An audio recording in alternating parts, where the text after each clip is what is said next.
Here we are. It's a Gozzard 44.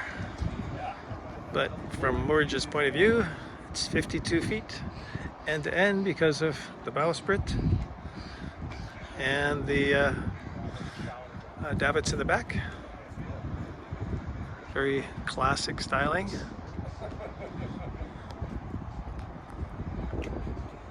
Definitely ocean-going boat, and has been around once before, I'm told.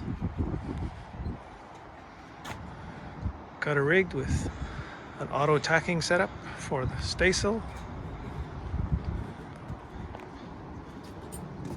Current owners have bought her on the East Coast and trucked her here, so they took the mast down, of course.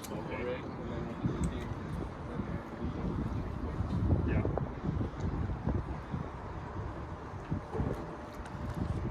So wind vane setup and dinghy davits in the back.